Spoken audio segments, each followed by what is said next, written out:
Bonjour et bienvenue à un podcast Québec au mois. Seb choisit ce qu'on écoute. C'est moi qui ai le contrôle. Seb qui a le contrôle. Fait que Seb, t'avais le contrôle puis t'as choisi...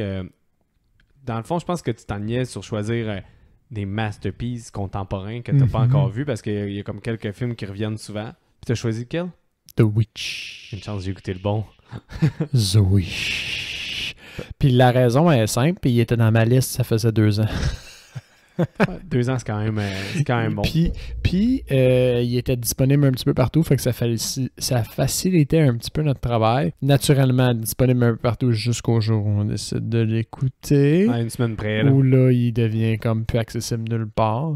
Tubi, gang. Tubi is the shit. Quand vous savez pas où écouter quelque chose, là, puis que c'est un film bizarre ou rare ou vieux, Tubi, souvent, il peut dépanner. Puis, mettons, moi, je suis un peu brut, là, quand je cherche où regarder un film, je vais juste taper « Regarder le film » sur Google. Ouais. Puis, Tubi sort rarement, fait que ça vaut quand même la peine d'aller faire le petit détour. Il n'est pas sorti, là? Non. Il a fallu que je me dise « Ah, peut-être que Tubi là. » Puis, je suis allé voir. Fait que Tubi.com, c'est de la pub gratis en ce moment. On n'est pas compensé pour ça. On aime juste le service. Puis, moi, j'ai essayé un autre streaming service comme gratuit comme ça qui a des très belle sélection aussi, ça s'appelle Plex, mais les annonces sont terribles. Mais Tubi se sont améliorés parce que je me souviens plus, je pense que c'est Train to Busan, que quand on l'a regardé sur Tubi, puis c'était crissement désagréable. Ben honnêtement... Puis là, j'en ai eu moins souvent, puis des moins longues. Fait que soit il y a plus de monde, fait qu'ils ont moins besoin de pub, ou je sais pas, mais c'est mieux. Mais je trouve qu'ils ont juste diminué un peu la durée des annonces. Pas la fréquence nécessairement. Puis moi, je trouvais déjà la fréquence très legit. Ils ont diminué un peu les annonces, mais Plex, pour te donner une idée, c'est toujours 2 minutes minimum. Puis beaucoup plus d'interruptions. Mais regarde comment on est rendu ingrat. Parce qu'il n'y a pas si longtemps que ça, quand toi et moi on était petits, il n'y avait pas moyen de faire quoi que ce soit sans pub. De regarder quoi que ce soit sans pub comme ça. Surtout dans toi. Le sens... Pas chier. Mais quand tu regardes la TV, au fond, c'est comme ça qu'ils se finançaient. Et c'est avec de la pub dedans. Puis les films étaient écourtés pour fitter la slot d'1h30. Plus les pubs. C'est souvent 2 heures la slot. Puis, ouais, c'est ça, 2 heures pour les gens riches. Ouais. C'est ceux qui pouvaient avoir TVA, ça. Mais tu t'en souviens peut-être pas. TVA, c'est gratis. C'était gratis? Ah ouais? Ça avait TQS? Encore TQS aussi. Télé-Québec puis Radio-Canada, c'était gratis. Ok, fait que t'avais quand même du cinéma chez vous avec tes oreilles de lapin. Ouais, mais il grichait des fois, là. Ouais. Ok, mais Seb, t'as choisi The Witch. Oui! 2015, réalisé par Robert Eggers et écrit par Robert Eggers, que c'était son premier long métrage. Fuck off. Ouais. Ben, il a fait des courts-métrages. C'est quand même masterful pour un premier long métrage. C'est quand même très solide. Mais il y a quelques réalisateurs qui ont fait des... Babadook aussi, qu'on n'a pas encore écouté, qui était dans tes choix. Qui était dans mes final choice. Dans tes final choice. C'est aussi une première réalisation pour la réalisatrice. On a Get Out aussi, qui est un... Parce que on parle de... Là, on va le dire, The Witch, c'est un film qui divise beaucoup la communauté de l'horreur parce qu'il y a beaucoup de monde qui n'aime pas le elevated horror. Ils trouvent que c'est prétentieux, mais c'est comme le terme que les critiques ont sorti de l'horreur. The Witch, c'est du elevated horror? Ouais, parce que c'est de l'horreur intellectuelle, il y a des sous-textes, des choses comme ça. Fait, Babadook, Get Out, The Witch. Sinon, quel autre que je t'ai souvent parlé? Ah oui, It Follow. C'est comme un peu les films qui sont considérés elevated horror. Ça, c'est un genre qui rebute certaines personnes. J'ai même pas tout dans le même panier parce que The Witch, je pense que c'est l'exemple le plus... Hereditary aussi, entre autres. Midsommar. C'est dans ceux qui rendent Elevated Horror. Beaucoup de monde n'aime pas le terme dans le monde de l'horreur, Elevated Horror, parce qu'ils trouvent que c'est un peu ça que Scream 5 critique, là. C'est le fait que c'est pas mieux parce que c'est Elevated Horror. Puis c'est pas parce qu'il y a un sous-texte que c'est meilleur, puis on peut avoir des films juste pour le fun. Puis je suis 100% d'accord, mais moi, ça m'empêche pas d'aimer tous les genres. Puis j'aime le Elevated Horror, même si j'adhère moi non plus, pas tant au terme. Là, j'aime ça l'horreur psychologique ou intellectuelle. Mais ça, c'en est un. Mais The Witch, je pense que c'est l'exemple le plus... c'est un film froid, là. Tu sais, c'est pas... oui. Tu sais, on arrive, puis tu me dirais... Hey mec, on réécoute-tu The Witch? Puis j'étais comme, yo, ça tente pas d'écouter Sleepaway Camp? Ouais. Tu sais, tu comprends? Ouais, je saisis. C'est pour ça que j'ai écouté une fois The Witch en 2015 ou 2016 quand il est sorti. Puis j'ai jamais réécouté depuis ce temps-là. Même si j'avais un super bon souvenir, puis je l'adorais. Puis Babadook, c'est la même chose. Genre, Babadook, dans ma souvenir, c'est vraiment dans mes tops de ces années-là. Puis j'ai jamais réécouté, je sais pas pourquoi. Mais j'ai vraiment adoré ce film-là. Mais tu sais, ça se peut qu'il soit moins bon en ma réécoute. Mais c'est des genres de films-là que j'ai de la misère à écouter un peu. Mais Héréditaire puis Midsommar, je les aurais écoutés pas mal. Tu les aurais écoutés pas mal. Fait que tu sais, il y a quand même une ligne. Quand c'est bon, c'est bon. Ouais, non, c'est sûr. Mais The Witch, je l'aime pas. Mais en tout cas, Ben, non, mais on va se le dire, là. Autant, je vais vendre un peu ma mèche sur mon take. C'est un bon film, puis j'ai aimé mon écoute. L'anglais, le vieil anglais, c'est un des points que je l'ai abordé. C'est forçant. C'est forçant à regarder parce que toi puis moi, on regarde beaucoup de films, puis moi, en anglais, puis moi, je mets souvent, très, très souvent les sous-titres juste parce qu'on finit par en parler puis analyser. Je veux pas manquer un petit détail, tu sais, qui va me faire passer à côté de quelque chose. Fait que je mets tout le temps les sous-titres. Je suis habitué de regarder des œuvres avec des sous-titres souvent en anglais. Je les mets même pas en français. Puis c'est forçant à regarder ce film-là, même pour quelqu'un qui est habitué comme toi puis moi. Mais c'est pas mauvais. C'est juste parce que c'est un support qui est nécessaire, à moins que tu parles le vieil anglais couramment. Là, sinon c'est tough là, à suivre, là, ce film-là. Exact. Fait que c'est la barrière majeure à apprécier ce film-là, je pense. Mais là, j'ai vu quelque chose, puis je suis triste de ne pas l'avoir fait, vu que... Mais là, j'ai écouté, puis je pense que ma réécoute va être devancée juste à cause de ça. Mais Roger Ebert, tu sais, j'avais su que, exemple, de Darkman, que moi j'ai adoré, là, en fait, plus Roger Ebert progresse dans sa carrière, plus je l'aime. Là, après, il y a eu Lighthouse, puis après Darkman. Puis moi, j'ai dit à ma gradation. Puis il voulait faire le film juste en langue viking. Puis tu vois qu'il y a des scènes que ça paraît que c'est le studio qui demande ça dans Northman, mais c'est pas tant mauvais. Là. Moi, j'ai trouvé excellent. Mais tu vois qu'il y a d'autres scènes que c'est lui qui a plugué un esti de sport de viking qui doit plus exister. Comme c'est juste dans un musée qu'il a vu ça, puis il le reproduit parce que il veut que ça soit de même. Un souci d'authenticité qui est vraiment fort dans ses œuvres. Puis lui, ben, il vient du New Hampshire. Puis il vient ou de la Nouvelle-Angleterre, mais ça a été filmé en Nouvelle-Angleterre, là, mais il vient de pas loin de là. Puis les sorcières, tout ça a tout le temps fait partie du folklore de son coin. Puis ça l'a vraiment marqué, puis ça lui faisait peur. Puis lui, il est comme devenu un peu... comme les gens, j'ai écouté un film d'horreur, ça m'a fait peur quand j'étais fucking jeune. Puis là, ils ont eu la piqûre, puis ça commence souvent comme ça, là. Il en parle Sur la route de l'horreur, les invités, c'est ça. Là, une passion. C'est ça, quelque chose qui lui a fait peur. Mais lui, c'est ça, puis il est devenu vraiment deep là-dedans. Puis il voulait un souci d'authenticité, puis à ce qui paraît, c'est l'authenticité comme de malade. J'ai vu des historiens parler de The Witch, puis c'est... Ben, il y a un petit commentaire aussi à la fin, là, au début du générique, qui dit que la plupart des conversations sont tirées d'extraits qui ont été textuellement transportés dans le temps. Ouais, puis... dont une scène que je trouve qui sort mal à cause de ça.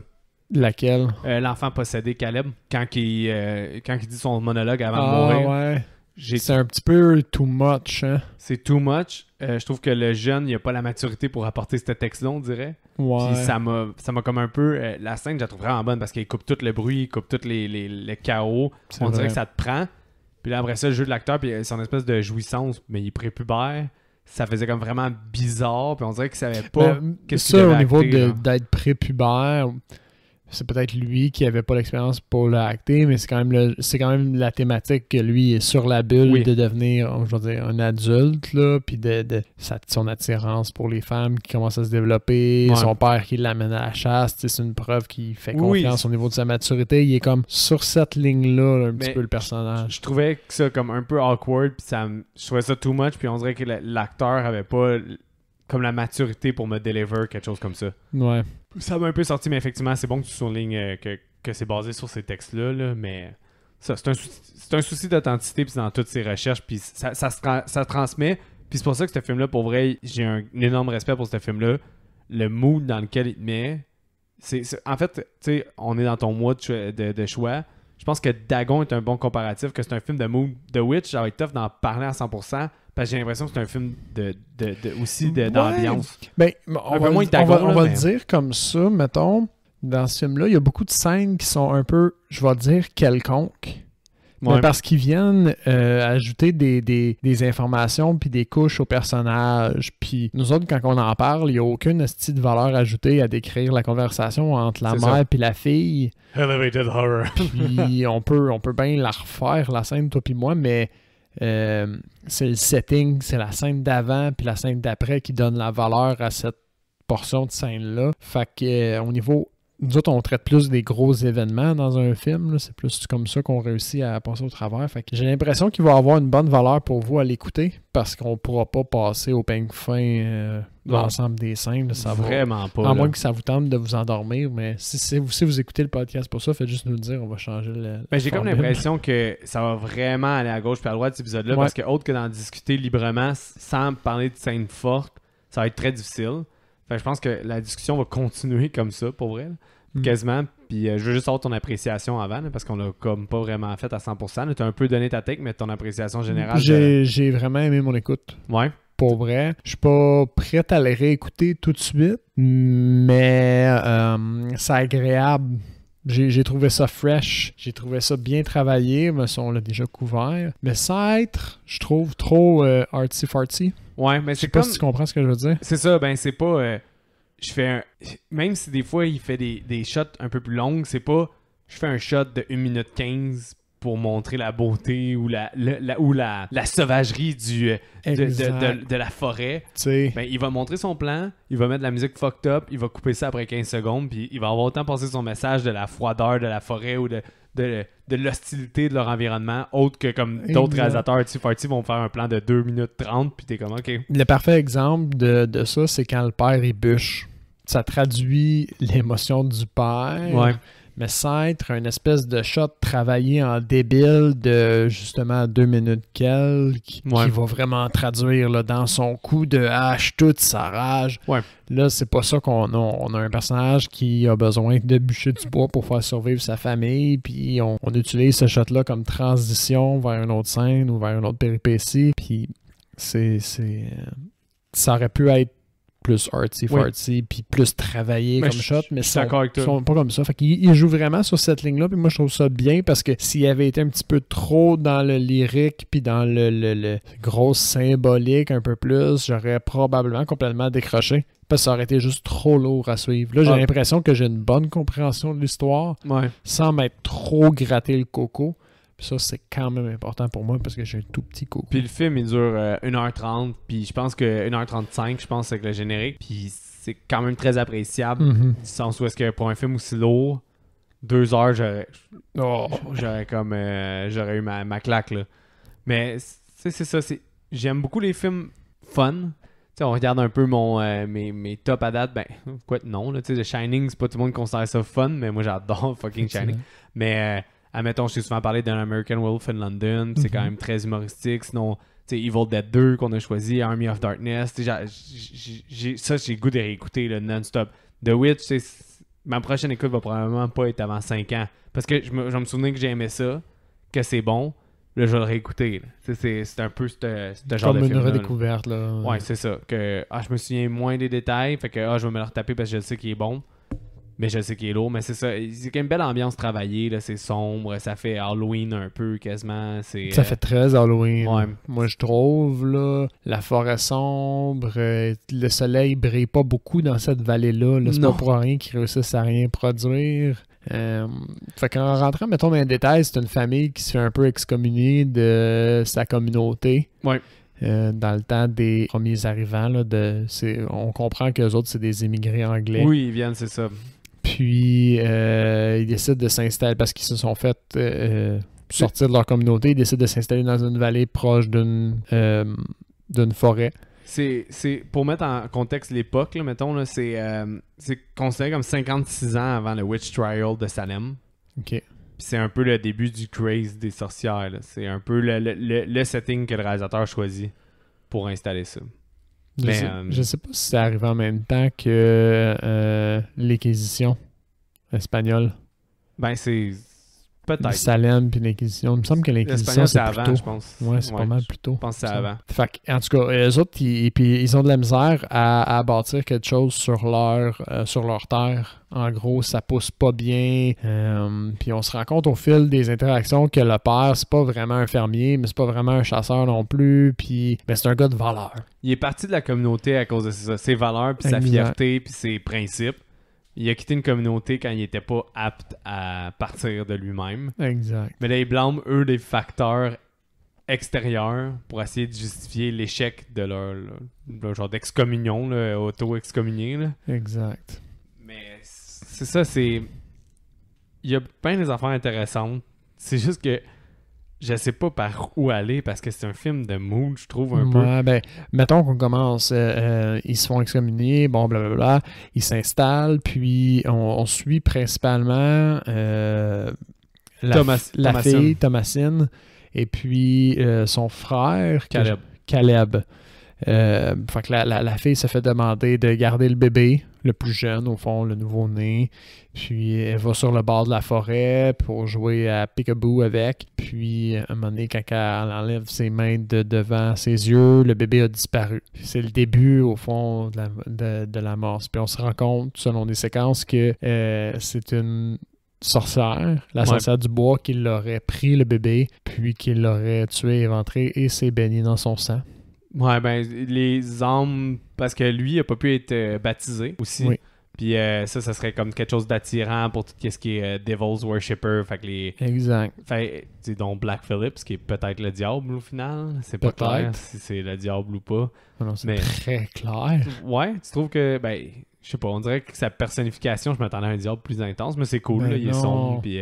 C'est très, très clair. Il ressemble clairement aux personnifications du diable du folklore québécois aussi, là. Ah ouais? Le personnage bien habillé, chapeau de forme, souvent. Là, c'est vrai. Mais c'est ça, c'est close from home aussi. Tu sais, le New Hampshire, c'est pas loin. Là. Ça prend 4-5 heures à se rendre à Salem. Là, il aurait pu filmer ça à quelque part au Québec, là, honnêtement. Ouais, là. Les décors nous sont familiers, le folklore. T'as raison, Seb, quand même. Mais, ouais, il y a beaucoup aussi de symbolique que ça va être difficile parce qu'on n'est pas des personnes religieuses.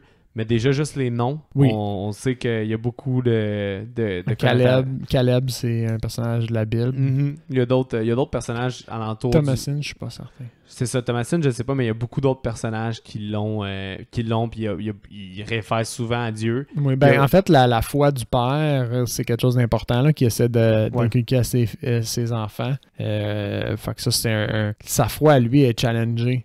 Mm-hmm. J'ai aimé plus tard dans le film parce qu'il fait tout le temps confiance à ses enfants puis à la façon qu'il leur a inculqué la foi, puis il fait vraiment confiance à sa façon d'éduquer ses enfants jusqu'à ce qu'il soit vraiment fortement confronté à ça. Puis là, il vire batshit crazy. Il fait plus confiance à sa fille, il fait plus confiance à ses 2 enfants, les 2 jumeaux.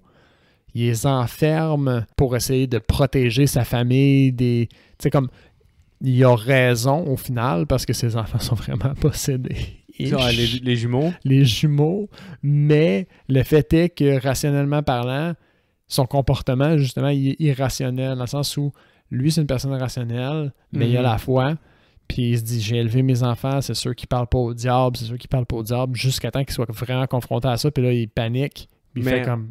Fuck it, je les enferme. Quand on parle du film en général aussi, on n'a pas le choix de parler de l'émancipation de la femme aussi, je pense, en tant que telle. Parce que, veux pas, pour avoir été à Salem, puis avoir été voir les musées de Witch Trial, puis ces choses-là, il y a... La majorité, là, ça a été prouvé. Excusez, il y a eu des lois qui ont été passées. Il y avait des femmes qui commençaient à prendre trop d'importance, puis d'essayer d'avoir de la propriété, des choses comme ça. Dont une femme qui était riche à cause que son mari était décédé, mais elle avait été éduquée, puis des choses comme ça. Si une femme est accusée de sorcellerie, quand elle allait être pendue ou qu'elle allait être tuée, l'argent allait à l'État. Fait que une grosse partie du Witch Trial était des femmes aisées ou intelligentes. Qui challengeaient probablement l'autorité en place. Fait que quand tu parles de quand elle challenge son père, puis c'est là qu'il vient batshit crazy, elle dit juste la vérité. Elle dit dis-moi la vérité, puis là elle challenge, puis elle dit des choses qui font pas plaisir à entendre, puis que des femmes de cette époque-là devaient pas dire. Puis elle commence à se faire traiter de whore par sa mère, de salope. C'est elle qui a... Puis tu sais aussi le côté tout sexuel là, de Caleb qui est attiré par sa sœur. Puis la symbolique de la pomme qui est tout le temps à travers le film. La pomme représente tout le temps le désir à plusieurs niveaux, là, si on va y revenir. Là. Ça, c'est biblique aussi. C'est biblique aussi, encore une fois, c'est ça. Fait que, tu sais, mais tout ça pour dire que, tu sais, quand on confronte son père, mais quand on vient au début aussi, tu sais, dès le départ, est obligé d'élever ses frères et sœurs. Elle est blâmée pour la disparition du jeune. Elle doit quitter la famille pour aller s'installer ailleurs. Elle est vendue comme un objet. Ouais, c'est ça. Mais tu sais, elle a aucun choix. Elle est toujours comme ça. Il y en a qui disent qu'aussi, elle renie un peu le chemin que les femmes y sont imposées pour s'émanciper. Puis comme pour elle, c'est mieux d'être rendue dans une... Mais ça, c'est une des nombreuses interprétations que tu peux faire à la fin. C'est une interprétation nette. Là. Si tu veux vraiment y aller full analogie, oui. Là, la sorcellerie, ça représente son émancipation versus les valeurs rigides c'est ça, parce de son temps. Elle vole, est libre, est nue. Et comme... Mais tu peux... Tu peux te dire aussi que oui, c'est ça, mais que c'est aussi un couteau à double tranchant parce que veut pas, elle a fait un pacte avec le diable. Oui, là. puis Personne s'en sort de ça. le réalisateur nie pas qu'il a aussi fait le film straightforward, là, sans penser juste aux métaphores. Là. Ok. Fait qu'il y a un pacte avec le diable, puis il y a des choses comme ça aussi qui sont là. Ouais. Mais on peut décider de voir ça comme étant positif pour elle parce que rendu là, ça vaut mieux quasiment de vendre mon âme au diable et d'être libre que d'être dans une société qui m'oppresse comme ça. Exact. Tu peux, tu sais, fait que ça se lit dans tous les sens, même s'il y avait ça straightforward. Là. Puis tout ça fait vraiment du sens là, textuellement dans le film. Là, Ouais. c'est pas une métaphore forcée non plus. Là. Non. Puis c'est ça, la métaphore de la pomme puis de la sexualité revient souvent, là, comme quand Caleb fait sa possession, là, il crache une pomme. Mais tu sais, Il vomit une pomme. ouais, il vomit une pomme, c'est ça. Mais la pomme, Adam et Ève, le désir, c'est le fruit défendu. Lui, il veut sa sœur tout le long du film. Ça fait partie de C'est son le fruit développement. défendu. C'est ça. Elle parle tout le temps de comme qu'est-ce qu'elle veut, c'est retourner en Angleterre. C'est là qu'il y a des pommes. C'est là qu'eux, ils C'est allaient en cueillir. vrai, c'est vrai. C'est Ouais. vrai, son souvenir de l'Angleterre, c'est Ça la vient avec pomme, la pomme. Puis lui, la première fois qu'il manque Caleb, il dit qu'il a été cueillir il voulait aller chercher une pomme. dans l'autre vallée. Ouais, mais au final, tu sais, ça peut être une femme aussi, qu'on peut voir ça comme ça. Tu sais, Mhm. c'est la symbolique de la pomme est Puis, vraiment au partout. niveau de la femme aussi, ben il y a la sorcière, Oui, que lui Que- il se fait clairement il fait l'amour avec, ouais. brasser par la sorcière. Ouais. Mais c'est ça. C'est vraiment... Lui, c'est vraiment le péché, toutes ces choses-là, c'est par rapport à la sexualité, puis par rapport justement à la ligne où est-ce qu'il était. Mhm. Mais la pomme représente tout ça, puis sa sœur qui veut la pomme, puis elle avait toujours voulu être en communauté aussi, là. Ça, c'est un des faits, là, que elle était pas pour ça, elle était pour être dans une communauté, être avec du monde, là. Tu sais, quand elle quitte, c'est la seule qui regarde en arrière. Quand que c'est ça, par rapport aussi, elle parle souvent dans l'Angleterre, qu'elle aimerait qu'elle s'ennuie des pommes, elle s'ennuie de telle affaire, elle s'ennuie de tel C'est la souvenir. plus vieille aussi. Là. Ouais. Les autres enfants sont probablement nés, sauf Caleb, sont probablement nés en... Ouais, Caleb, il a l'air d'avoir vécu l'Angleterre, là, la façon qu'il La en façon qu'elle en parle, c'est comme si oui, mais probablement qu'il était très très très jeune. Là. parle. Y a-tu des scènes que tu voulais parler par rapport au Pas récit? Hein? ben, toutes les apparitions de la sorcière, je les ai trouvées vraiment sacoche. Ouais, ça fait vraiment définition de sorcière que t'as dans ta tête quand C'est t'es la jeune. définition de la sorcière, mot pour mot. Elle aide, mais elle est, quand elle revêtit son côté séduisant pour séduire au fond. Puis elle est horrifique. À chaque fois qu'elle apparaît, elle fait un peu le sourd, elle crée une tension, elle est hypnotique. Même quand elle apparaît sous forme animale, fait que le lapin, c'est Ouais. la sorcière. Tu vois Moi, que le lapin apporte toujours de la le- méchanceté. le lapin, ben, il y a les deux animaux au fond. Il y a le lapin puis il y a le bouc. Ouais. Le bouc, c'est toujours Satan, right? Ouais. Puis il l'appelle Black Phillip. Puis c'est vrai que la première interaction, la première confrontation entre les jumeaux puis Thomasin, c'est le jumeau qui donne de l'information. Puis tu es capable de, en le regardant, mettons une deuxième fois, là, j'ai juste eu le temps de le regarder, mais je suis certain que elle dévoile son jeu à ce moment-là. Parce qu'il me semble qu'elle la confronte avec de l'information qu'elle n'est pas censée avoir. Puis elle dit c'est Black Phillip qui me l'a dit. La petite, ça, La quand petite. Mais ça, cette scène-là est très bonne, là, quand Thomasine a fait semblant qu'elle est une sorcière. Là, Oui, ben Puis, oui, pour confronter puis faire peur à sa petite Ouais. sœur. Puis c'est innocent comme blague dans le sens où c'est sa petite sœur, Ouais. elle veut juste y faire peur, elle veut l'intimider puis elle veut se faire foutre la paix. Mais c'est vrai que la petite fille, elle arrive et elle dit I'm a witch. Puis là, Black Phillip m'a dit que je pouvais faire ce que je voulais. Puis le petit gars, il chuchote des choses. Puis là, elle, après, elle l'intimide. Là. Exact. Mais les petits Chris, ils la manipulent pour. Tu sais, au final, vu qu'ils sont comme possédés, eux, ils sont pas capables de dire la prière quand Caleb est en train de mourir. Puis ils font semblant d'être possédés pour que Thomasine prenne toute le blâme de ça. Donc, Exact. ça marche avec sa mère. Là. Mais justement, si on va à. Je pense que. On s'entend que Caleb, quand il fait l'amour avec la sorcière, puis qu'il revient nu, puis qu'après ça, il est possédé, c'est là que le film est en complète Prend son débandade. Là, envol. le troisième acte, on pourrait dire, Mhm. de débandade. Je voulais revenir à une scène quand la mère hallucine Caleb puis son enfant, Samuel, là, Sam. Puis la sorcière est dans la cabane avec les enfants parce que là, le père est en train de virer fou après la mort de Caleb. Mhm. Puis il enferme ses enfants dans un endroit pour les protéger. Mais là, t'as la sorcière qui est en train de manger la chèvre. Ah ouais. Ben, Ça, c'est cool. quand ça coupe, puis elle se fait, au lieu d'être en train de donner le sein à Sam, elle se fait picosser par un corbeau. Ah oui. Je trouve que ça, c'est vraiment cauchemardesque. Genre, la définition d'un cauchemar, Mhm. ça a été traduit dans ces images-là. Puis ça, j'ai trouvé que c'était vraiment bien réussi. Là. Je sais pas ce que t'en pensais. Là. C'était vraiment hot. Puis comme ça marque le début de la fin, là, si tu veux, la descente aux enfers, Oui, oui. vraiment. Puis ça ouvre le bal vraiment bien. Parce que la mère, jusqu'à ce stade-ci, elle est montrée comme un personnage en pleurs, puis en détresse, puis elle n'a Ouais. pas vraiment le contrôle. Puis elle joue un rôle un peu secondaire, dans le sens où toutes les péripéties arrivent à elle, puis c'est son malheur. C'est une accumulation de son malheur à elle. Ouais. Fait que quand que le point culminant, ben, c'est qu'elle hallucine son bébé qui était naissant, genre mort, qu'elle retrouve puis qu'elle allait au fond, mais qu'au final, elle se fait comme picosser. Le corbeau, qui est une autre... je pense que c'est une symbolique pour le diable plus que la sorcière, par exemple, le corbeau. Ben, à un moment donné, il y a une énumération, je me souviens plus c'est quel personnage. Bon, excusez pour j'ai accroché le micro encore. Il y a un des personnages qui nomme des affaires. C'est Caleb en mourant. Ouais. Il dit she's on me.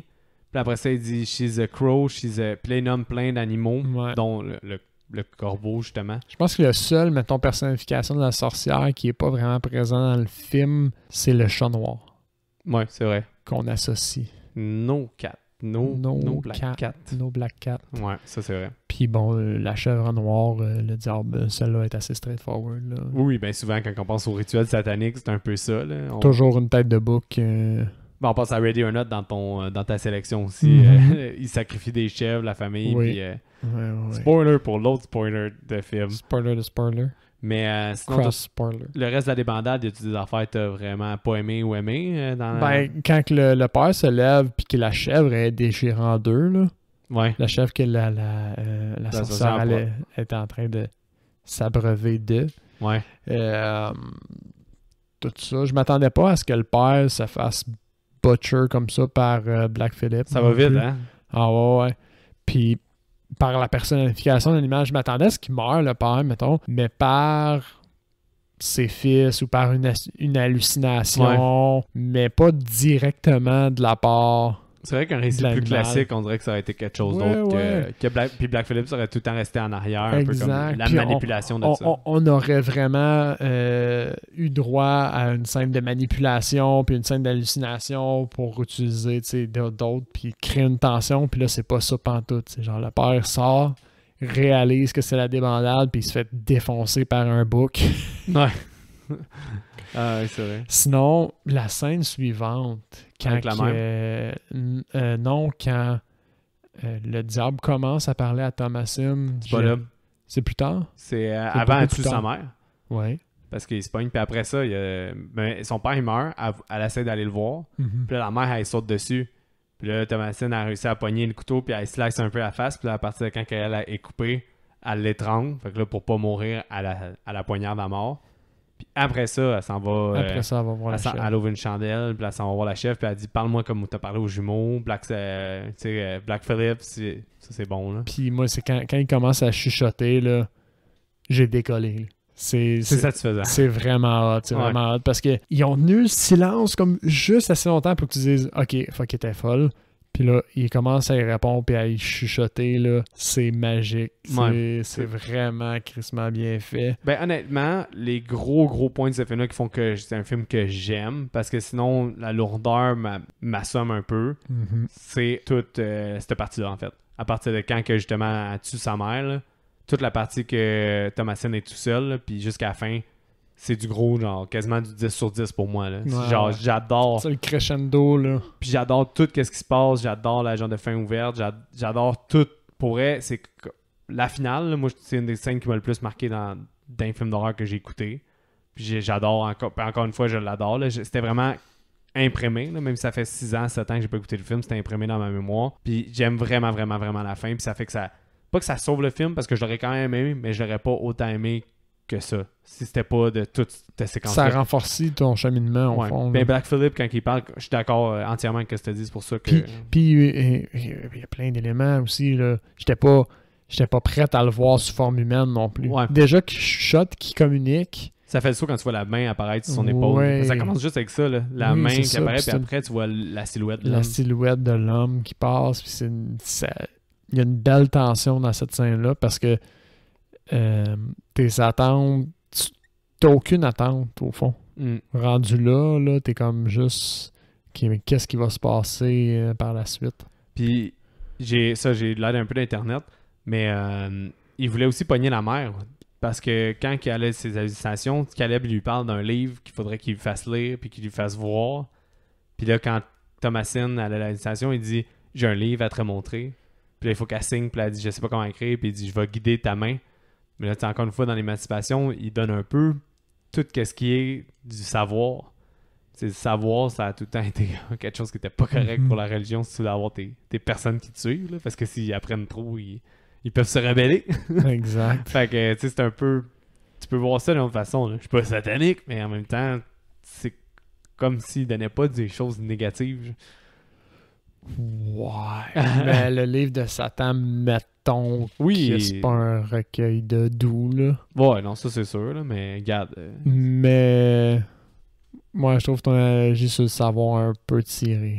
Ah ouais? Moi, j'ai trouvé comme on the spot. Là. Elle sait pas écrire. Lui, il va lui montrer comment écrire. Il présente un livre. Tu sais, il présente... Moi, je l'ai plus vu comme...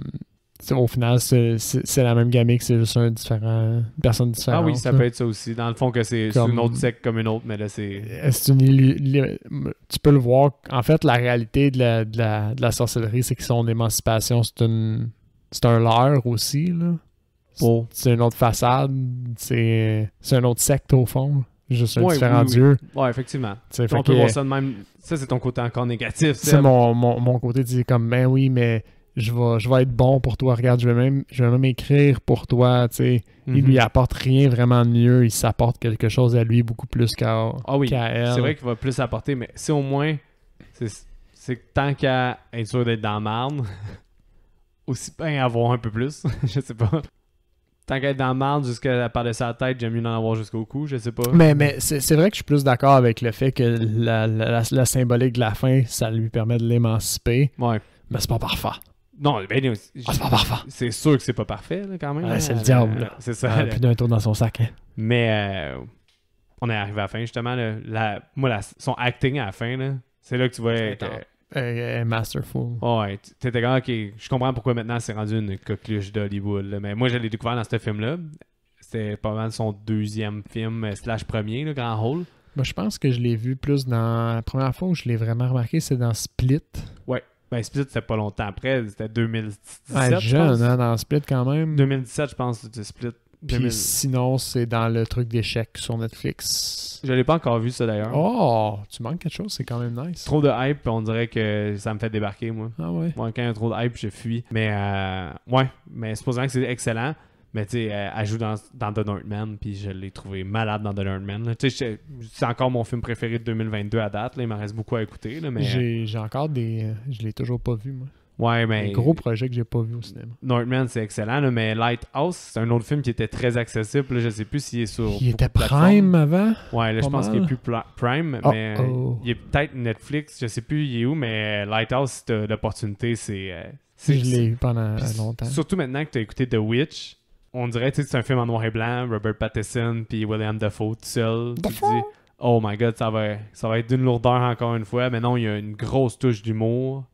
Puis c'est vraiment plus over the top. Puis le visuel, son visuel un peu pété, il ressort vraiment gros dans celui-là. Tu sais, quand tous ces visuels, à la fin, moi je trouve que le plan avec la lune puis l'arbre, quand Thomasine elle vole dans les airs, je trouve que c'est malade. Ben oui, ok. Puis le plan... Parce que je pensais que t'étais encore dans Lighthouse. Non. Je l'ai pas vu, je comprends pas la référence. Un des plans aussi, la sorcière, quand elle prend Sam, puis après ça, ta voix voler vers la lune. Je trouve que c'est des vraiment beaux plans. Puis ça, c'est des signatures qui reviennent dans tous ces films à Eger, le réalisateur.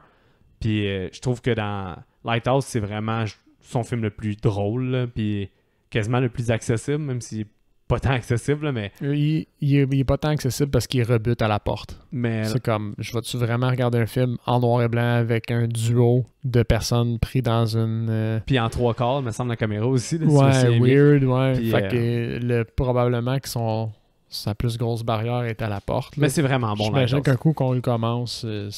c'est pas désagréable, sinon il n'y aurait pas autant d'air autour. Puis dis-toi, William fucking Dafoe. William the fucking Dafoe. En mode Dafoe, là. C'est vraiment un peu... Je trouve que le plus proche de Nick Cage, c'est Dafoe, là, on va se le dire. Là. Il est vraiment quand même over the top dans son acting, puis il est vraiment nice. Mais Matt Dafoe, top-notch. Puis Robert Pattinson, qui est un des acteurs les plus intéressants de notre génération, top-notch aussi. Là. Les deux sont malades ensemble. Là. C'est vraiment bon là, de ce film-là, pour vrai. Mais Northman, je pense que c'est mon préféré. J'ai hâte de le voir. Ouais. On a-tu fait le tour de la fin? Je pense que oui. Ouais. Fait que Seb, je vais nous ouvrir une bière d'abord avant de passer aux notes et recommandations. Puis on se la partage. Fait que comme quand on se la partage, je vais l'ouvrir. Moment rempli. Puis après ça, je vais passer la POC. La POC. Fait que Seb, The Witch 2015. Qu'en as-tu pensé, aimé, apprécié? Pour moi, c'est un 7.7 sur 10. OK. Pas tout à fait un 8 encore. Excusez. Une belle écoute. Film vraiment le fun à regarder. Visuellement très intéressant. Il y a de l'espace pour l'analyse, mais t'as pas nécessairement besoin de le suranalyser pour l'aimer. Là. Ouais, c'est quand même vrai. Là, dans le Elevated Horror, t'as pas besoin d'être si élevé que ça, on s'entend. Là. Mais on dirait que ta critique ressemble un peu à The Ritual. Puis le vibe il est un peu à The Ritual, je trouve. Ouais. Le film, mais j'aime un peu plus The Witch à cause de l'ambiance de l'époque. Non, mais OK. Mais visuellement, c'est beaucoup plus travaillé que The Ritual. Là. Ouais. On va se le dire, là, le travail de préparation puis tout, puis la filmographie est pas sur le même niveau, je trouve. Ouais. Mais ça enlève rien à The Ritual. Mais fait que, c'est ça. Au niveau de la recommandation, je pense qu'il doit faire partie de la checklist de fans d'horreur. Ouais. Parce qu'il est le fun, il est d'époque, il est quand même unique à son genre. Ouais. On n'a pas encore tombé dans un film de sorcière. Ouais. Mais mettons, si c'est un genre qui existe, c'en est un très réussi à mon avis. Visuellement intéressant, fait qu'un fan de film, autant qu'un fan de film d'horreur, va trouver un peu son compte, puis les gens entre les deux aussi. Mais peut-être pas si grand public que ça. Non, moi Vraiment pas, parce que c'est trop lourd. J'entends quelqu'un me dire « Fuck that, s'il se passe rien dans ce film-là. » Mais si je peux prendre la balle au bon, justement, moi, je suis un peu plus bas. J'étais à 7.2. C'est quand même très bon comme note. Mais c'est juste que moi, tu sais, je trouve que ce film-là n'a pas une grande facteur de réécoute parce qu'il est trop lourd, justement, un peu. J'adore la fin, comme je t'ai dit. La finale de ce film-là fait en sorte qu'il est dans mes tops.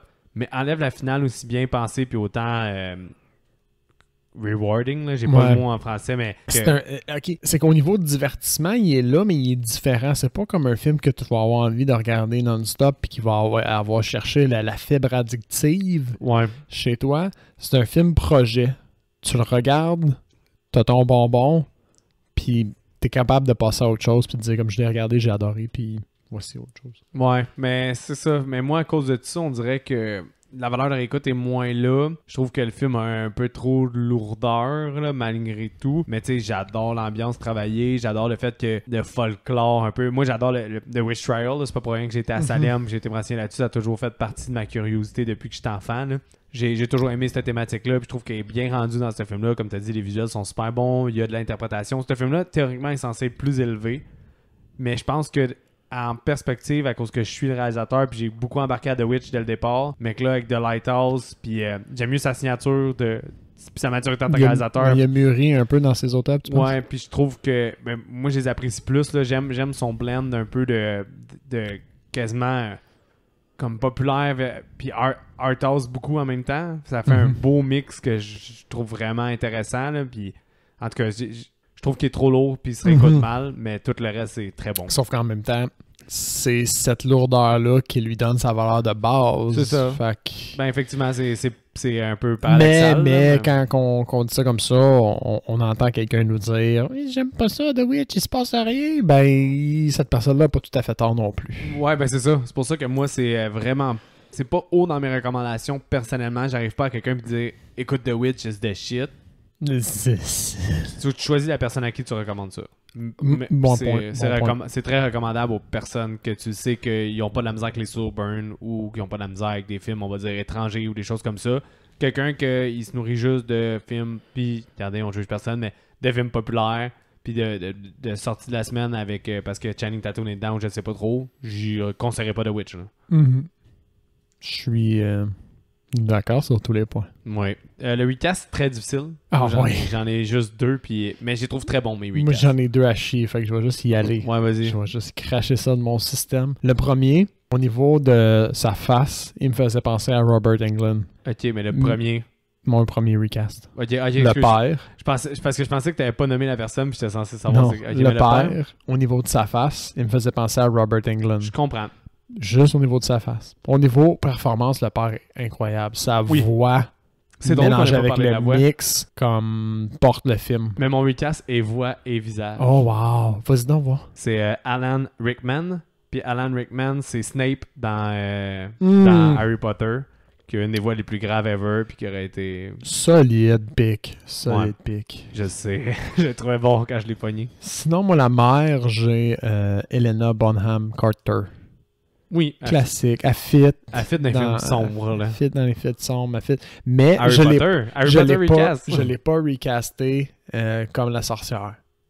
Ça aurait pu... Non, faut que ce soit la mère. Ouais. Parce que la mère a quand même magané. C'est quel ton Tim Burton préféré, déjà? Qui est spontané, là, je t'ai dit Tim Burton préféré. J'ai pensé à Edouard aux mains d'argent. Ouais. Bon, mais attends, fais la liste, là. Je sais que t'aimes Sweeney Todd beaucoup. Ouais, je l'ai réécouté à un moment donné, puis on dirait qu'il a moins landé. Il était plus iconique dans ma tête. Moi, je sais que j'aime beaucoup Sweeney Todd. J'aime beaucoup Sleepy Hollow. Sleepy Hollow, c'est trop loin. Ben, non, j'ai dit Sweeney Todd, mais c'était pas Sweeney Todd, je voulais dire Edward Scissorhands. Là. J'aime beaucoup Edouard aux mains d'argent, j'aime beaucoup Beetlejuice, j'aime beaucoup... Beetlejuice, c'est plaisant à regarder. Mais quand je pense à mon préféré, c'est peut-être Big Fish. J'adore Big Fish.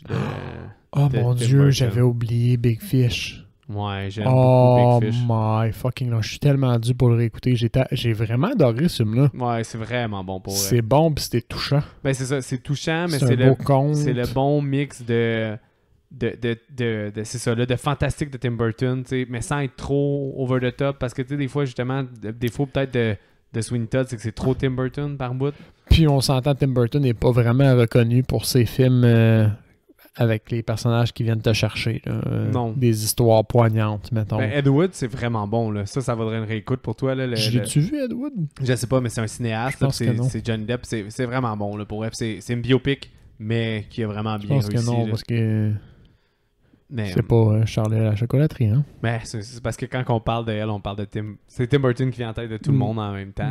Mais bien sûr. Mais ouais, Big Fish ou Edouard aux mains d'argent, je pense. C'est deux solides. C'est les deux qui me viennent, qui me stand out. Mais j'avais oublié Big Fish, c'est un Tim Burton, à quel point il sort de sa filmographie. Ouais. Là. Mais celui que je réécoute, je pense que j'ai plus réécouté, c'est Beetlejuice, personnellement. Beetlejuice.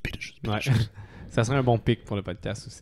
Mais tu sais que t'as tout écouté pas mal les Tim Burton. On avait fait... Ça, c'était un des seuls semi-horreurs que je réussissais à te faire écouter parce qu'on avait tout... T'aimais beaucoup Tim Burton, fait qu'on a tout écouté sa filmographie ensemble. Mm-hmm. Mais Caleb, mon autre recast, moi. Ooh. Puis j'ai mis Cameron Bright. C'est lui qui joue le kid dans Ultraviolette, sinon dans Running Scared. Il joue dans le film Burt avec Nicole Kidman. C'est Cameron Bright. Il ressemble vraiment beaucoup. Pour traduire... aucune référence. Traduire visuellement ce que Seb vit, c'est le néant dans son regard. Mais ceux qui réussissent à avoir un cerf juste avant de se faire frapper. Ouais, exactement. Mais ceux qui réussissent à avoir le sel plus vite que Seb, il faut aller voir Cameron Bright, mais Cameron Bright, jeune Cameron Bright. Là. Fait que faut parce que là, en ce moment, il est plus vieux, mais quand c'était un jeune Cameron Bright, il ressemble quand même beaucoup. Puis c'était un petit child actor que t'as déjà vu. Très bon choix. Tu l'as déjà vu dans des films? Mm-hmm. Ouais, ben c'est ça. Ça y ressemble beaucoup. C'est pas lui qui fait Anakin quand il est jeune aussi? Non. C'est un autre? Non, c'est un autre. Mais ça ressemble. Effectivement, ça aurait pu être un autre recast, mais lui était bon acteur. Lui était bon acteur. Oh! Seb, t'as écouté quoi cette semaine? J'ai fini mon retard sur la saison 3 de The Boys. Je pense que j'avais déjà parlé que j'avais commencé ouais, ça se peut. La saison, mais là, je l'ai fini, là, les 2 derniers épisodes. Là. Moi, j'ai fini Undone, mais on a déjà parlé, fait qu'on avait dit qu'on n'en parlerait pas, là, mais écoutez Undone. Undone. Faites juste le faire. Fait que ouais, The Boys. The Boys, c'est rare, je vais dire ça, mais j'ai quand même hâte de voir ce qu'ils vont faire dans la prochaine saison. Ok, t'as le goût que ça continue. Ouais, ben, en tout cas. J'ai pas écouté moi encore, mais, fait que spoil pas personne. Mais c'est rare, d'habitude, une série, puis tout, j'aime ça quand il y a une fin, je pense que je l'ai jamais assez dit. Mais j'ai hâte de voir comment ils vont réussir à spinner ça, si autre saison il y a. Je suis vraiment curieux, puis pour faire un wrap-up de la saison, Ils ont vraiment hit un point où ils se sont dit... Ils ont regardé la liste de ce que les gens voulaient, puis là, ils ont fait comme, on va leur donner que de ça. Mur à mur. Ah, c'est cool. Fait que ça veut dire qu'il va y avoir bien de la violence, ben du irrévérencieux. C'est exécrable sur tellement de niveaux. Mais moi, j'aime tellement le personnage de Homelander. Là, fait que... Le personnage de Homelander dans cette saison-là est insane. Insane. Je pense que j'en parlais avec Benjamin, puis il dit que c'est un des personnages les mieux écrits puis les mieux développés. Moi, sans spoiler, là, mais Comme... la fin de la saison 2, j'ai trouvé que c'était Homelander, tout le développement de Homelander puis comment il se ressent. Dans saison 3, dans une c'est scène complètement conne. J'étais genre, ok, ça c'est bien écrit. Là. Fait que j'ai hâte de voir Homelander parce que je l'adorais déjà à la fin de la saison 2. Puis à ce pareil, c'est ça, il est off the chart dans 3. Mais... C'est vraiment. Puis ce que j'ai l'impression aussi qui est le fun, c'est que les acteurs qui jouent dedans, j'ai l'impression qu'ils s'amusent à jouer là-dedans. Oui. Vraiment, là, Carl Urban, là, il est incroyable. Non, il a l'air d'avoir du fun aussi. Il a tellement l'air d'avoir du fun, j'ai envie d'écrire un message, de dire de juste prendre des rôles où il y a du fun comme ça. Ouais. Parce qu'il est vraiment nice à regarder, puis ça se transmet. Il a pas l'air aussi d'avoir autant de plaisir dans Star Trek, mettons. Là. Que tu oublies qu'il était dans Star Trek. oui. Mais Juge Dredd, il devait s'amuser à faire le Juge Dredd. Mais oui. C'était quand même nice comme film. Carl Urban est underrated. Carl Urban, il est underrated. Il est le fun, cet acteur-là. Si boulot. Mais ok, ben, ça t'as pas besoin de me convaincre. Là. The Boys, j'aime bien ça, là, même si je suis pas un des plus grands fervents défenseurs des films de super-héros. The Boys, j'ai vraiment du plaisir à l'écouter. Là. Parce que c'est un anti. Moi, c'est ça le point. C'est ça. Ben oui, ça critique beaucoup. Mais là, en fait, je voulais commencer The Boys, puis j'ai un problème à bord de son. Là. Puis en tout cas. C'est ça qui t'empêche d'écouter The Boys? Là, long story short, ouais, parce que j'ai goût d'écouter à full capacity. Tout ça pour dire que j'ai non, j'ai commandé des pièces, là. C'est comme un problème avec la Sony en tout cas. On partira pas à déraper le même dans l'épisode sur des problèmes techniques d'entrée HDMI. Là.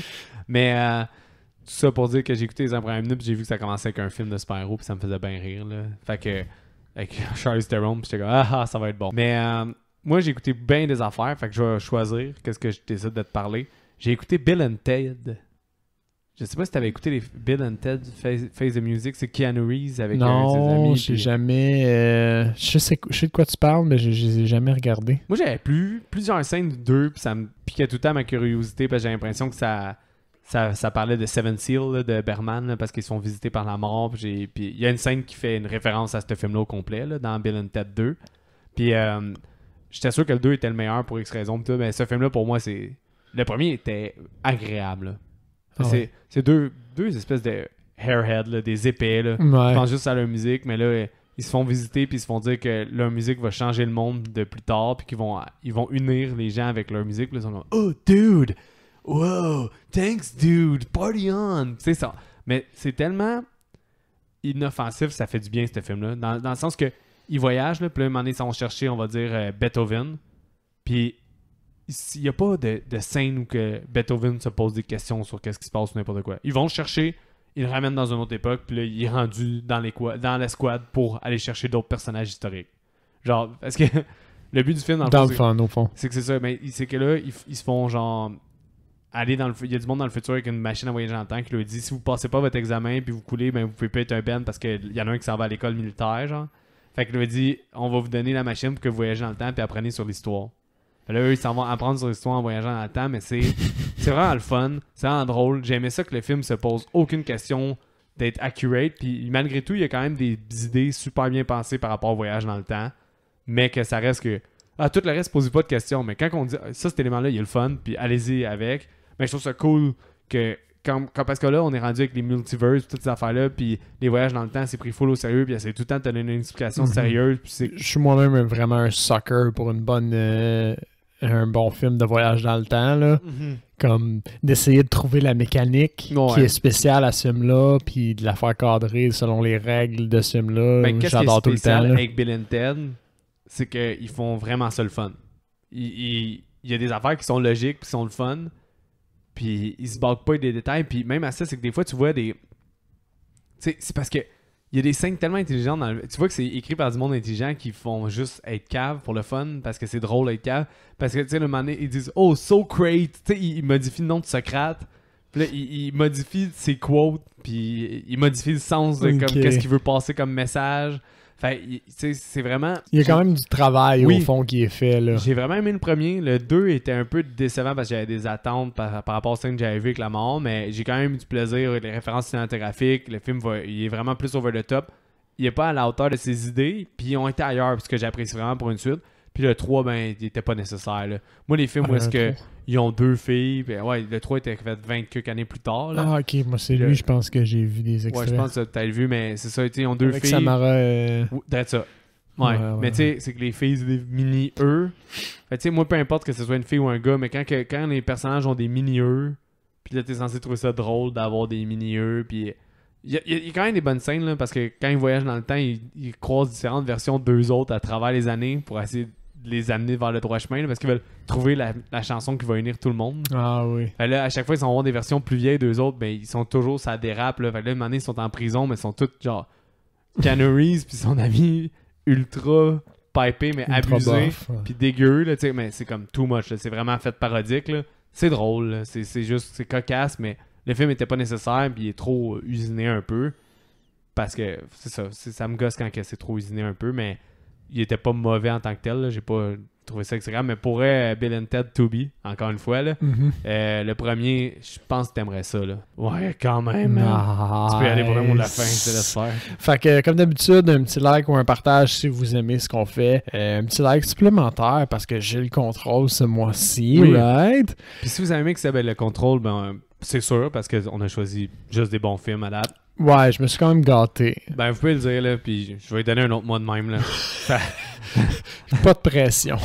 on a déjà d'avance d'enregistrer, là, fait que surprenez-vous pas si c'est juste dans 4 mois que vous allez avoir un autre mois de Seb, là, mais dites-le, là, je vais y laisser. Ouais, puis comme d'habitude, envoyez-nous vos commentaires et suggestions. On est ouvert à tout, puis on aime toujours ça, avoir la conversation des fois. Puis c'est pas la première fois qu'on le dit aussi, mais plus en plus qu'on avance, plus en plus que vos suggestions ont du poids sur notre sélection, parce que, ben, veut pas, on a couvert quand même une certaine quantité de films. On va le vendre là. Wrong Turn, faut qu'on le fasse, là. Ça fait 3-4 auditeurs, là, puis on va les nommer dans l'épisode, là, mais on est rendu à faire Wrong Turn, mais moi, vu que j'étais un dick, genre, on va peut-être faire Wrong Turn 2, parce que je l'ai jamais vu, puis Aspiré, il est pas pire. Fait que, tu veux continuer, Seb? Je vais juste traduire ce que tu dis. J'ai du respect pour ce que vous nous donnez comme suggestion, mais par respect, je vais aussi m'en foutre puis faire ce que je veux. Non, j'écoute votre suggestion, je vais nommer votre nom. Puis genre, je suis d'accord que Wrong Turn, ça pourrait être pas Je vais le faire, mais je vais pas le faire. Genre, je pourrais vraiment présenter le 1 à Seb, mais c'est que le temps, ça devient précieux dans nos vies, puis à force de vieillir, puis le temps est on ratatine à vue d'œil. le temps est quelque chose de très abstrait qui... Le temps s'écoule à une vitesse temporelle, tu Ouais. vois. Puis, ben, Wrong Turn 2, j'ai entendu que ça valait la peine, puis j'ai pas encore vu, fait que peut-être que je vais profiter de vos recommandations pour faire genre, ils m'ont proposé Wrong Turn, ça doit être toute la saga, ben je vais écouter le 2. C'est un peu ça. I'm a fucking dick! I'm a douche, bro! Tu peux y aller, bro? Il n'y a plus aucun doute là-dessus. Hein? Ah, t'as fini déjà? Oui. Ok, Je me souviens plus c'est quoi la suite, on a dérapé encore. Ouais. Attention à vous et bonne semaine.